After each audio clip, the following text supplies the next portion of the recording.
Welcome to Homeschooling for Spirituality. The Flow is a delightful mix of insight, divine inspiration, and humor, where wisdom meets earthiness to help your ongoing spiritual growth and transformation. Follow the flow of enlightenment and explore everything spiritual through the deepest self-inquiry, as student Lisa Berry asks Master Spiritual Teacher G.P. Walsh the kinds of questions you would ask an elder, a wise man, or a sage, and receive direct, simple, comprehensive, and deeply human lessons and teachings.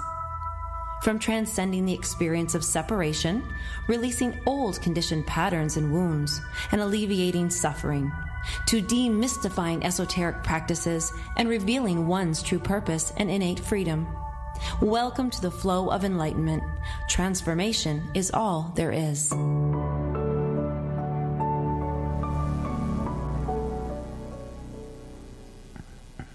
When we step into the flow, welcome everyone to the flow of enlightenment. I'm your co-host, Lisa Berry, and I'm here with Master Spiritual Teacher G.P. Walsh.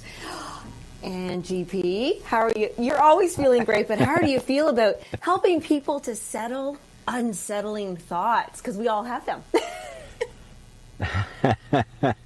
Well, yeah, it's kind of, thoughts are the plague. Yes. Were it not for thinking, everything be just fine. Yeah. there's no vaccine for thoughts. Is there anything wrong with right now if you don't think about it? Oh, that could be the question of the day. Well, of every day, really. Well, then, and you know what? You can't even be a question, because then you'd be thinking about it. So,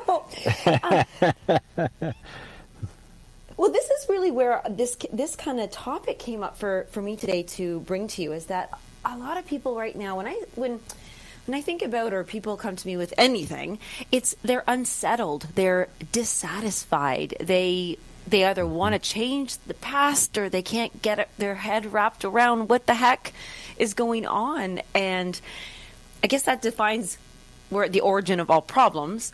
But I know that you've got we can unwrap this a little bit to see where do we even start with that for when we feel so... We're coming from a place of no power. There's no control. Is that an okay place to be, or do we want that? Well, we certainly don't want it, right? That's a different question as to, is it an okay place to be? And in fact, it doesn't matter as an okay place to be or not. It's where you are, right? And everything is okay if you just recognize that this is where I am. Remember, the whole substance of suffering is the fact that we do not like what is happening now, and we want something else. I mean, that's it, yes. Right? This is not okay, right? And it's the nature of the egoic mind, right? I don't like this. That's it. That thought, right? I want it to be different. Yes. And then we compare, we contrast, and, it could be better over there. But all of that is thinking. All of that is a story about this moment. Right? And we're so used to thinking that our thoughts and our story and our interpretation and our associations and all the meaning that we give this moment and the moment are the same thing. Ooh. And so we never question it. We never stop and think, am I making this up? Because the moment you do, you realize you are. Yes. Okay, that's really interesting. The meaning that we each give the moment. And I will give this moment a different meaning than you, that you will give this moment, that, everybody listening is giving this moment, but yet it's still the same moment. It's just a completely different thing. And yes, this is already enlightening. I already feel like this, and that's why sometimes it's so difficult when people. Obviously, I'm talking with my friend, and she's like, back to that. She's suffering. I want something to be different than it is, and I'm thinking, well, geez, I don't think it's all that bad, but I see that you're suffering. So yes, so how does that? Do we ever want to we don't want to suffer if somebody else is suffering, but we don't really have the right or the possibility, even the ability to end somebody else's suffering. You don't have nobody has the capacity to end somebody else's suffering, but we all have the responsibility to be present and loving with it. Oh. Now, if I'm clear, I don't suffer because of that. And my absence of suffering actually creates a very potent energy field that transmutes their suffering. And our hearts naturally gravitate towards health and happiness. So if it senses health and happiness in the room, it's going to try to find its way to it, even if the person themselves is causing it, which they are. And it becomes a very deep spiritual inquiry to go beyond just being content with the moment to seeing the reality of the moment, because nothing has inherent meaning. So we experience happiness or misery based on the meaning we give things. Simple as that. You look at a tree, right? You and I look at that tree and we go, my God, that's beautiful. We can even be fascinated by it. The botanist sees something completely different. See the structure and the genus and all sorts of stuff. The environmentalist will chain himself to it. The real estate developer thinks it's a big pain in the ass. Who wants to mow it down? It's in the way of my development, my gated community and golf course. Right. They're all looking at exactly the same thing and having a completely different experience. Now, if the meaning was in the thing, we would all have the same experience. Which means no thing has any inherent meaning at all. This is, in fact, what Buddha meant when he said no self. There's nothing inherent in any object. We don't ever experience the object. We experience our beliefs and feelings and thoughts and assumptions about it. And it is from that we suffer. Another great example is light on a flower. You look at a flower and you go, oh, what a beautiful red flower. Well, it's not red. The flower's not red. The tree's not green. The sky's not blue. Huh? What are you talking about? Color is an attribute of light, not the plant. If it was an attribute of the plant, in the middle of the night, it would still be bright red. Oh my gosh. But it isn't. I never thought of that. It's constantly changing because the color is an attribute of light. So your life, the quality of your life, is an attribute of your consciousness, not of the events that are taking place. This is the power. This is freedom. We're going to get into freedom, actually. I like that, but I love that I just felt like a consciousness is compared to, there's that connection again as light.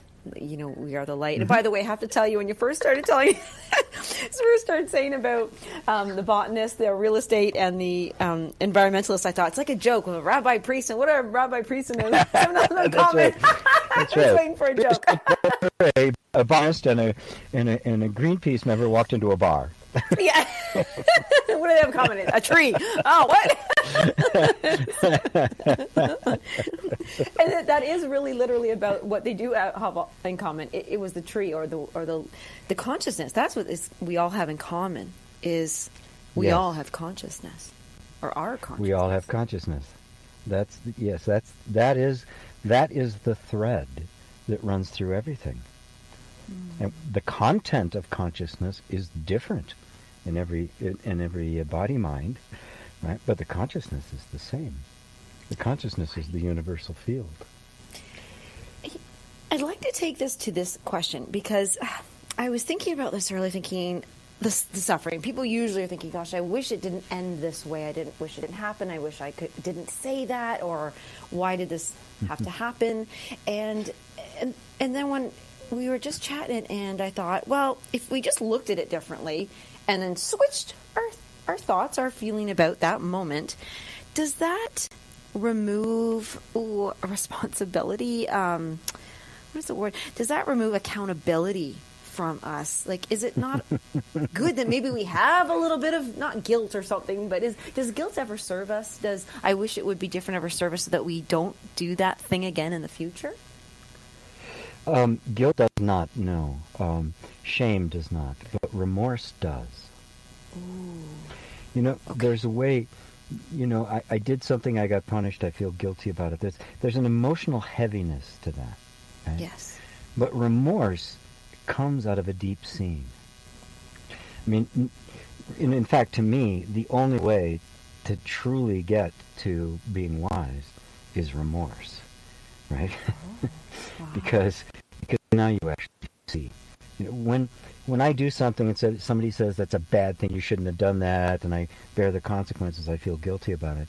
Yeah. I haven't learned anything. Right. Right?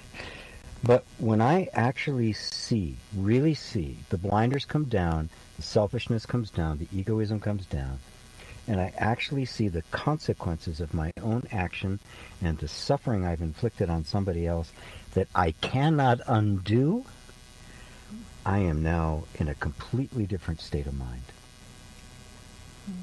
That's a direct seeing. And we've all done it. We've all cheated friends. We've all betrayed. We've all lied. And then we've stepped back and gone, oh my God, what did I do? What was I thinking? Of course you weren't. Consciousness wasn't there. You were blindly going along. But the incapacity to do that is what leads to the incredible cruelty and barbarity that's going on in our world. We do not feel the consequences of our actions. If I'm some rich dude, sitting up in Washington, and my kids aren't going to go off to war, but all these other kids are, and I don't feel the impact of that, I can just keep sending them off to war, which is exactly what happens. I look at it and go, well, I'm profiting. I'm doing quite well. Thank you very much. Oh, go ahead, die for your country. Right? Hey, buddy, why don't you die for your country? There's that absence of empathy, right? It creates the blindness, and you're not wise. Wisdom that gets into the heart is wisdom that has gotten there because the heart has been broken, seen the consequences of its own actions, and realized, I have done something that cannot be undone. That takes you to a different level. And that feels like that causes a little bit of a pain, though, and suffering like that. And back to that unsettledness, like, does it dissipate by? It does cause pain, but it removes suffering. Oh, hold on here. It does cause pain, but it removes suffering. Okay, now I have to ask the difference between pain and suffering. Well, the suffering is always holding on to something that isn't true, right? We suffer because of resistance. Suffering, resistance, ego, all the same. There are three words for the same thing. If I resist what's happening, I suffer. If I flow with it, hence the name of our show, yes. I don't suffer. That doesn't mean I'm exempt from pain, If somebody breaks my heart, I'm going to weep over it. But now if I make up all sorts of stories about why did they do that, this horrible person, this always happens to me, I've created suffering, which is all psychological and emotional. Life does not suffer. There is no suffering in life. It is all in the mind. People think, well, I'm in pain. Well, yeah, so? Just be with the pain without any additional story over it, and yes, it will be, but it will hurt, but you will find it to be orders of magnitude less than the nonsense that's going on in your mind, that is either trying to resist feeling it or trying to perpetuate it or justify oneself. I mean, the list is endless, right? But this is not something that's out there. You can practically try this for yourself. It's just a matter of just allowing yourself to feel what you're feeling without a story. And you find that all of it gets reduced just to sensation. And without a story, it is completely bearable. So here's a tricky one. This is where my mind would go. Is what if I'm witnessing someone else's pain, but it's I'm causing myself suffering. I'm suffering over seeing someone like an animal's pain. There it is. That's a big one, because a lot of people really suffer when they think of the pain in the world. That's not even... Yes. being done to them. And that's one thing that I would say I have a hard time becoming settled around that, because it can cause some anger in me, and me wanting to go out and kill all those people who are causing pain to animals. That's me telling a story. So if someone is listening right now and they're thinking, when I see other pain, if I'm creating the suffering, how can I ease that suffering? This is a very important one, because when I talk about things like that, there's a tendency for people to think that I'm promoting indifference. Yes. And, you can't. I cannot witness the pain of someone else without feeling it. So now the question is, where's the spiritual maturity that allows me to transmute that suffering, right? Mm-hmm. First off, you have to take it out of the realm of suffering. You develop your own sensibility and your own wisdom enough that you become beyond suffering. At that point, you can see clearly what's actually happening and how best to respond to it. That may take the form of, rescuing an animal, right? Yeah.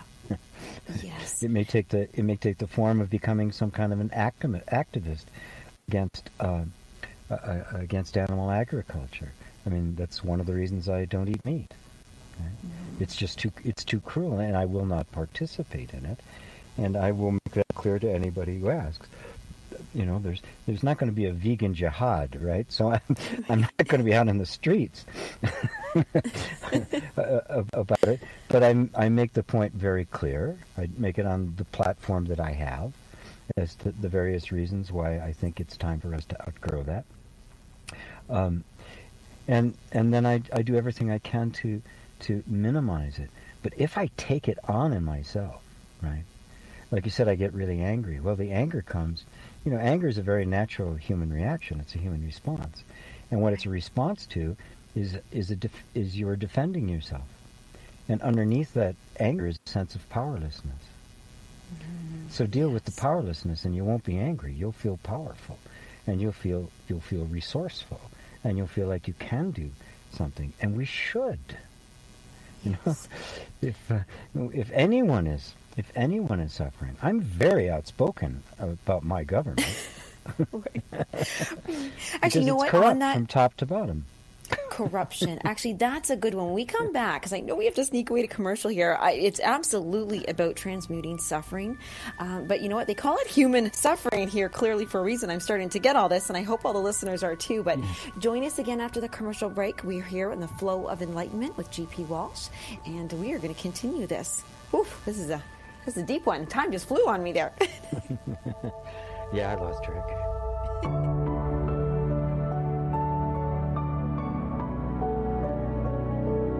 The Real Conscious Connection.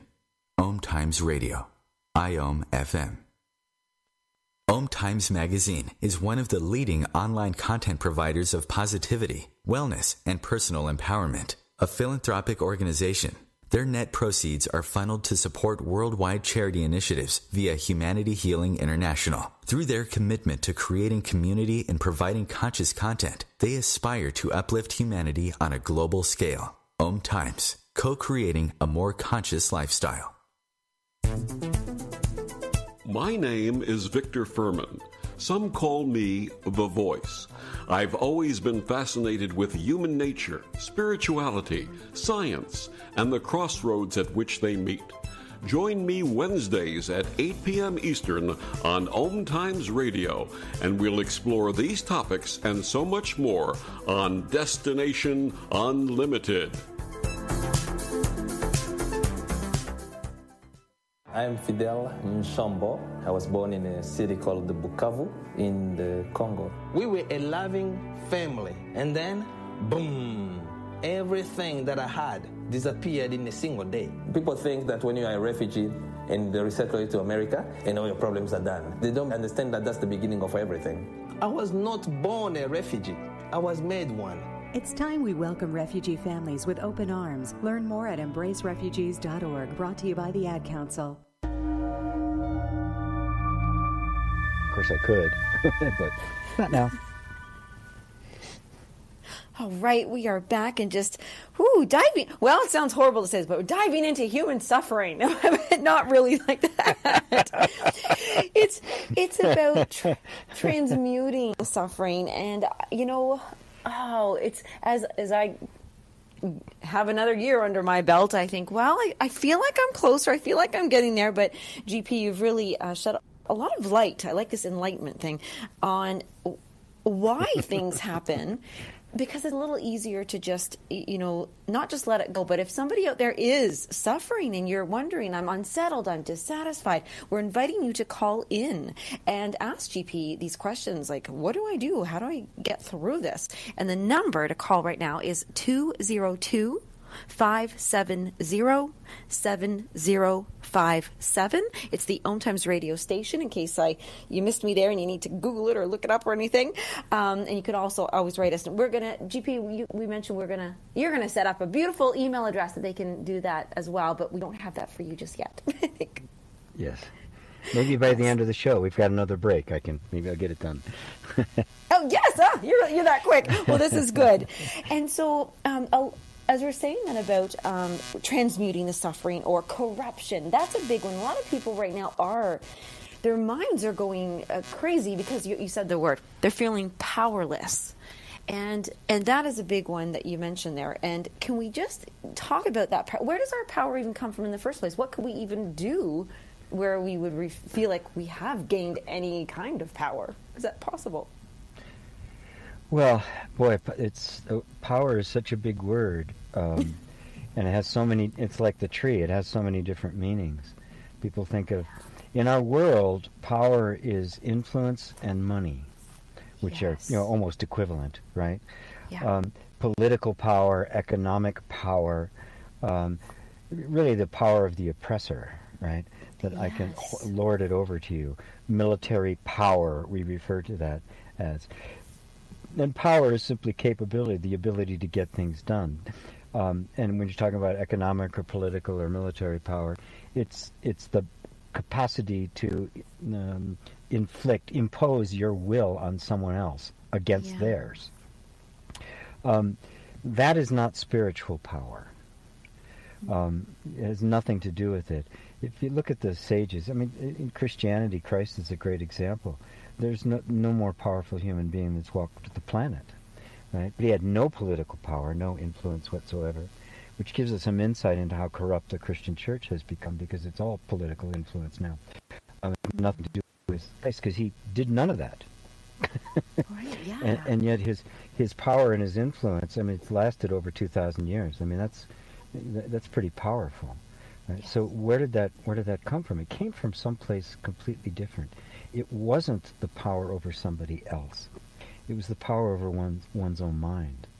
It's the wisdom that is able to discern between what's true and what's false. There's a certain inherent powerlessness in the human body, and on a very primitive level, we react to that sense of powerlessness through the fight or flight mechanism, right? I'm either going to get out of Dodge or I'm going to put up my dukes. And Dodge or Dukes. And Dodge or Dukes. And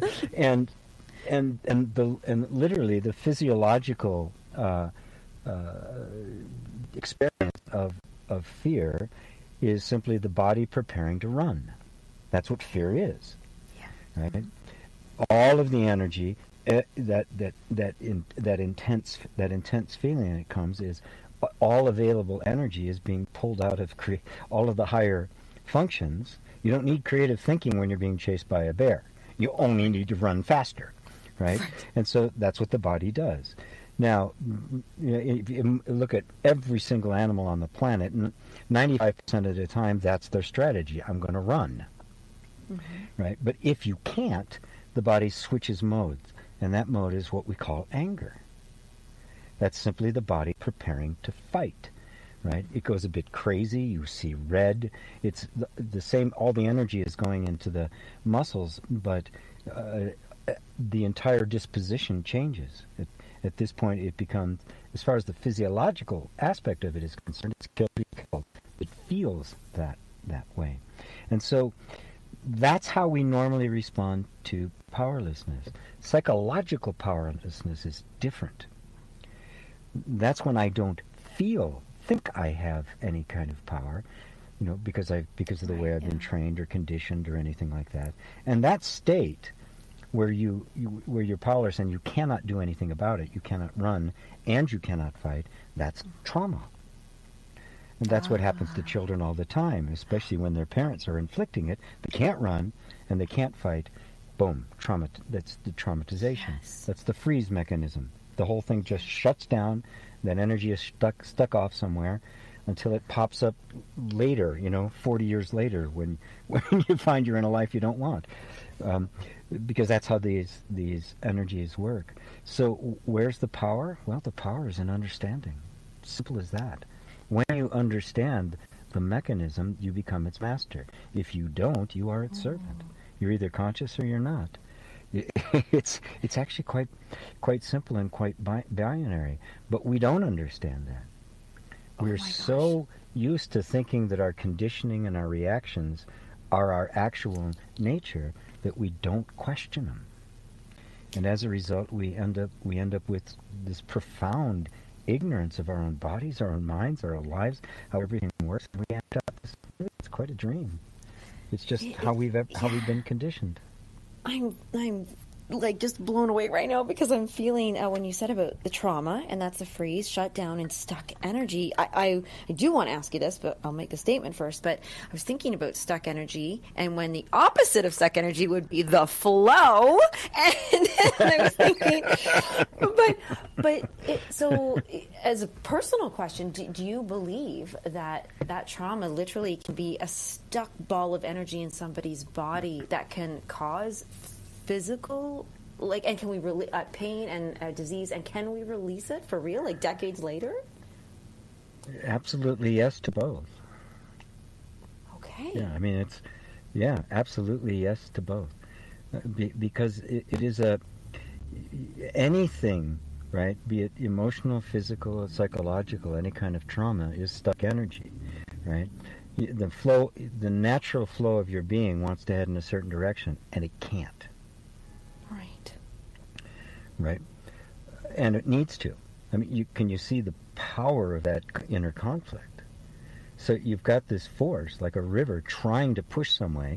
It's natural that it wants to do that, and it can't not do that, right? But there's this obstacle in the way, right? And so you have an irresistible force meeting an immovable object, and that grabs energy, maintaining that defense, right, that is keeping the flow from happening, even though the flow is natural, and the restriction of that flow is quite unnatural. That's the trauma, right? Yes. But the energy that has to keep that from moving, because if it moves, right, you suffer. You're going to be hurt, right?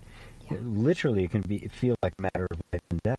So there's all this energy that's going into keeping this thing in place, keeping it from getting out, right? And so you've got this enormous inner conflict, and all that extra energy that's going to this defense, right, to trying to keep this thing under wraps. Well, that's the energy of your creative life, your your happiness, your joy, your self-expression, your dancing. That's the energy, because it's got to come from somewhere.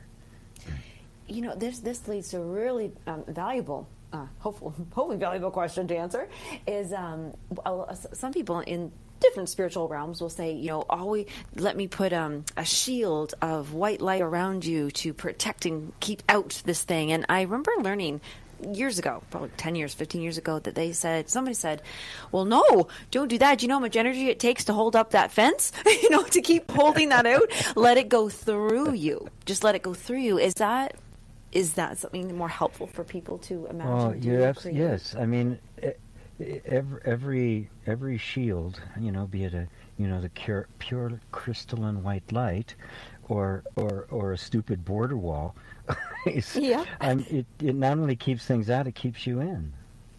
I mean, it works both ways. You can't have it one way or another. It's not like you get this nice wall with a little door for you. It doesn't work that way. now this is my spot. Yeah, this is my door. I've got my little private, my private exit over to good life, right?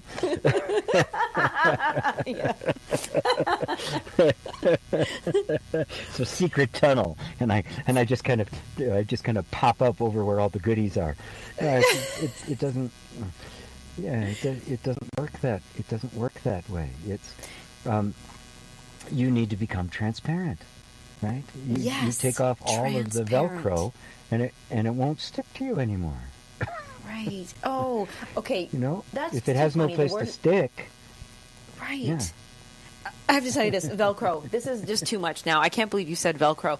That is not a common word. People just don't say Velcro. Well, anyways, I was speaking with this fabulous lady who forages and makes tea and everything, and I hope she's okay. Her cat's name is Velcro, and I was like, what? Because I just found two-sided Velcro. Like, how did you get? That's funny. It's amazing. And then just earlier that day or two, a day before that, I had gone through stuff, and I always make cat games to entertain my cats, and it was double-sided Velcro because I put it all over the house on the wall so they can catch little balls and hunt without killing. And so I was like, and you just said Velcro. So this is so interesting things about sticking. So we don't, suffering is when something is stuck, Velcroed. Correct. Yes. And it can be as sticky as it wants, but if there's nothing sticky in you, it can't stick. You need both things to be sticky. You need it on both sides. And I can't control what the world does, but I can certainly control whether or not I'm covered in Velcro. Yeah, that's funny. No Velcro suits here. So no Velcro suits. So transparency is not our goal, because that's just to be. We can just be transparent. And I wanted to go back to, I was really loving that word about spiritual power versus all the other kind of powers that involve oppression and imposing things on other people. This spiritual power, I was going to have you say, what would be in spiritual power, but then I heard you say, your creative expression, your joy, your happiness. Is that what you would say spiritual power is? Well, those are that's the perfume of it. What's the actual power? True self-knowledge. If I know who I am, I cannot be fooled into being what I'm not. If I know what's true, I always know what's false. Nothing can therefore stick to me. Spiritual power is truth. Knowing what's true. Because if it's true, it isn't. Remember, truth. We talked about this last week. Truth does not require anyone to believe it. It is self-validating, permanent, and eternal. What could be more powerful than the immovable truth? Beliefs don't have power. They require that kind of effort and oppression and enforcement in order to keep them in place, because they don't have it in and of themselves. Because a belief seen as a belief vaporizes. So it has to be enforced through external power. Truth does not. Truth can be infinitely polite. Yes. I was going to, what, I love this, right? Enforced, but I was going to ask you, because I have this little note now that says fooled into falsehood. And I was going to ask you, how are we fooled? But I love that you just said now I just can't read my writing.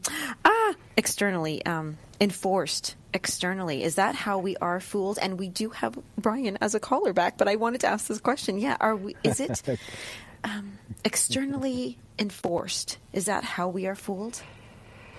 Well, that's how it's maintained, but that's not how we're fooled.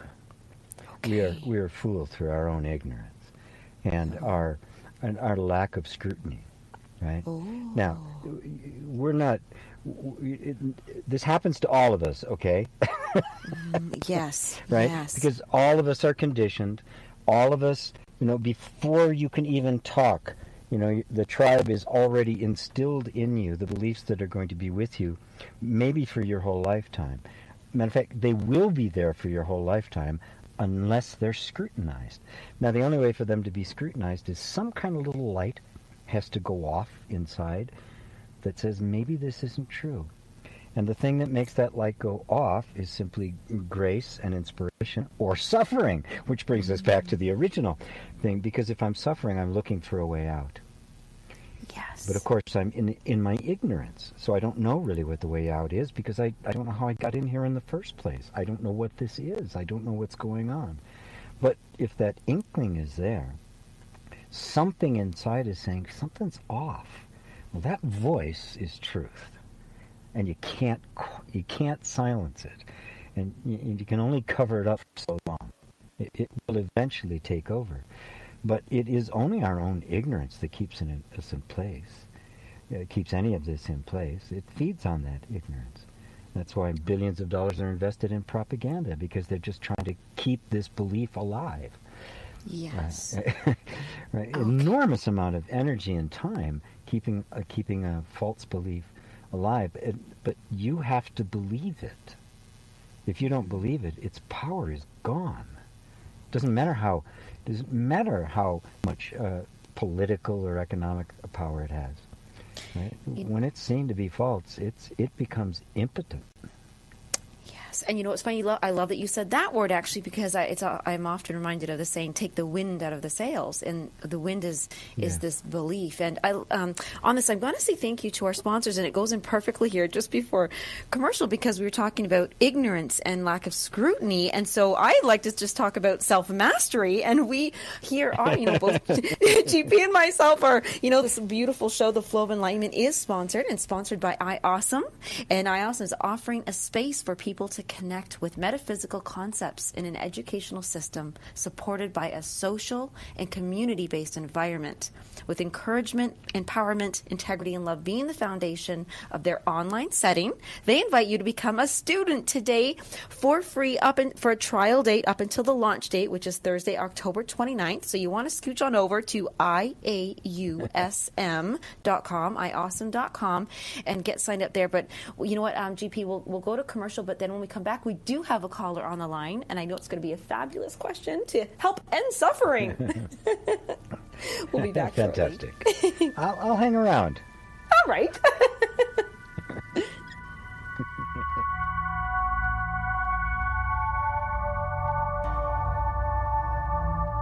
Conscious media for conscious minds. OMTimes. Ascending Hearts is no ordinary dating site, but a spiritual dating site with a purpose, to link you with your soulmate. We engineer the serendipity so you can trust that you will attune with someone that has the same matching vibration as you.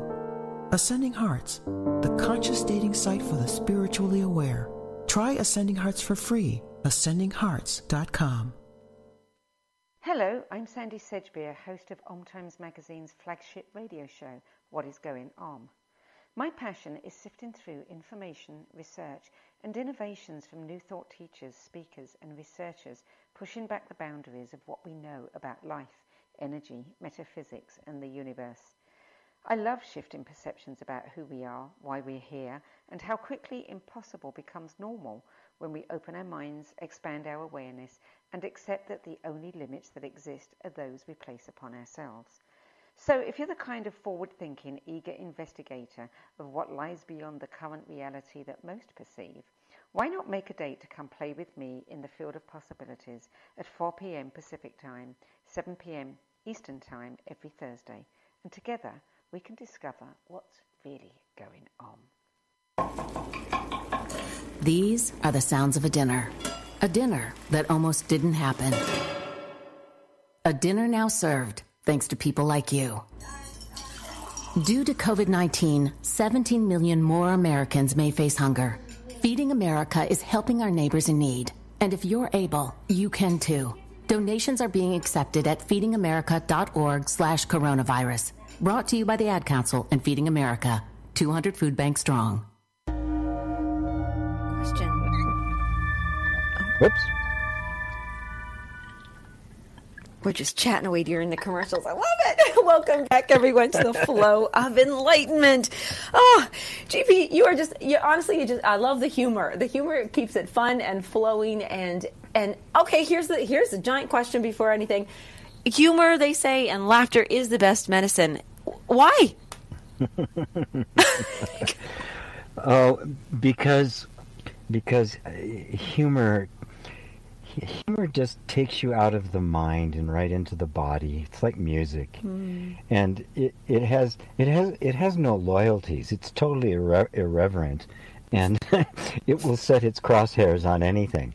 And so, and so, even the most pontificating windbag, will suffer under, everybody gets, gets thrown up there for ridicule, including me. And it's the best way to look at life, because we want to take things so seriously, and we want to take ourselves so seriously. And, we're all bozos on this bus. Yes. Oh, that is so true. Well, I'd be interesting. What we have our caller here, which I'm so happy that Brian is called because he was a guest before, a guest caller. I love this, and we really do appreciate when people call in and ask, because you're helping everybody else, and somebody else definitely has the same question around the world somewhere that you do. So, GP, would we like to bring on Brian and see what question he has for you? Yeah, and, I love the questions because it's so much easier to speak directly to somebody's experience rather than being general about it. So when somebody gives me something specific, we can hone in on that and alleviate suffering specifically. Yes. So, hello, Brian. Hey, G. Hey, Lisa. Hello. You guys are killing me. Thank you. Not literally, I hope. Yeah, I was going to say, well, not yet. But, my goodness. Lisa, you are like a sponge. I just love that. Oh, thank you. God. You go through so many concepts, like, in one show. It's amazing, because I feel like I'm calling in about something, and we've gone through 6 different things I was going to call in about. Oh, we're efficient over here.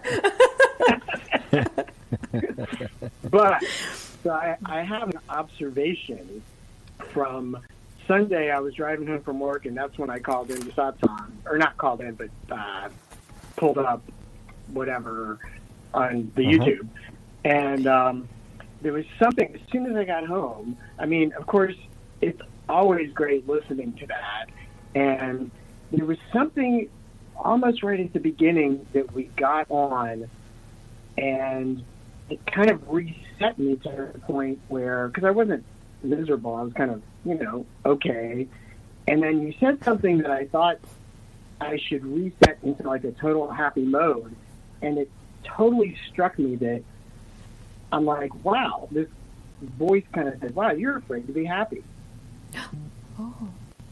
And it's like, wow, I think I really am kind of afraid to be happy, because, and I started to think about it like, okay, am I just afraid to be happy because I know it's not going to happen?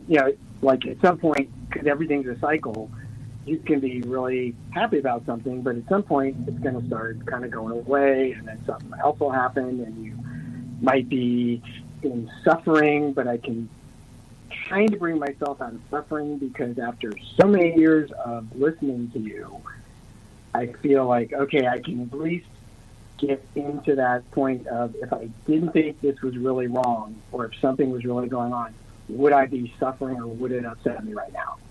And I kind of get into that, and I can bring myself out, but there is this thing that I think, and I'm probably not alone, but are we really afraid to be happy? Yes. Next question. I'm just kidding. I was just going to say, okay, bye. Yeah. Okay, thank you. That'll be $100. Yeah. It's not that, it's strange. We seek happiness, and yet we don't allow ourselves to experience it. It was we were talking about before about holding back and trauma, because that's the trauma, right? Imagine you're a little kid, right? And you're just full of life. Nothing is pretentious. Everything is totally natural and innocent. And of course, like a little child, you reach for the shiny object, and your hand gets slapped. I mean, that right there summarizes the entire thing. My natural impulse to express myself, to reach, to be curious, to experience, hits a wall, and that wall is dangerous. And that wall is being put there by the very people who are there to protect me. That's trauma. Now, that sense of simply reaching and enjoying, that's happiness. And we internalize that as something that's always looking for the other shoe to drop. What's going to happen?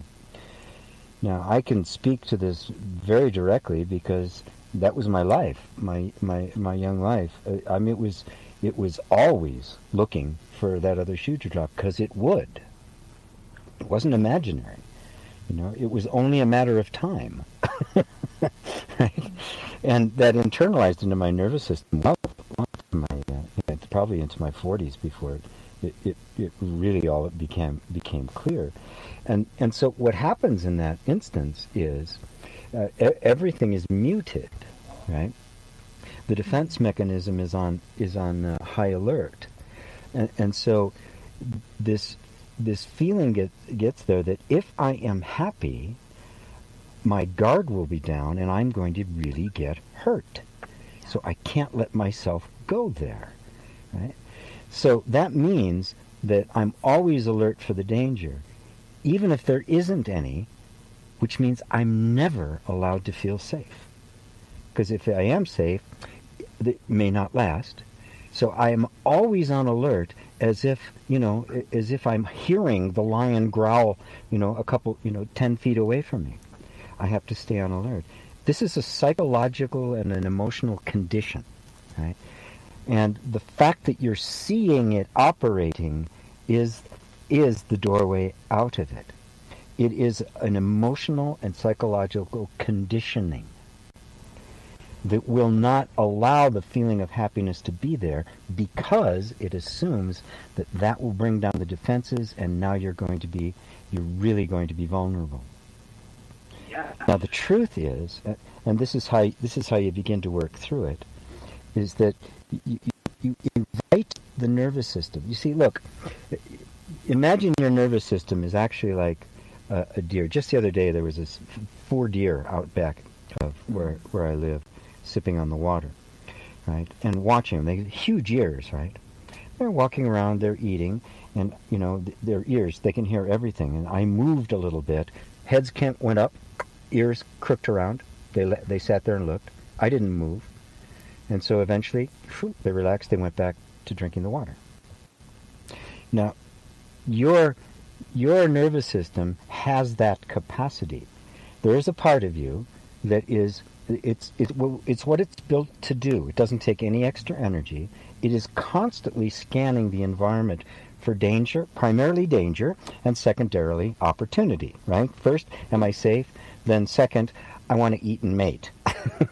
Right? Very primitive, but there it is. And I'm a big fan of all three.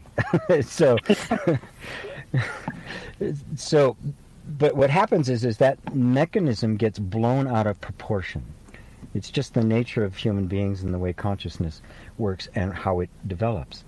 Now, eventually, what happens is you begin to settle in as you simply allow it, explore it, reconcile with it, recognize that the only reason that's there, and it doesn't want you to be happy, is it's trying to keep you safe. Mm-hmm. And that's its job.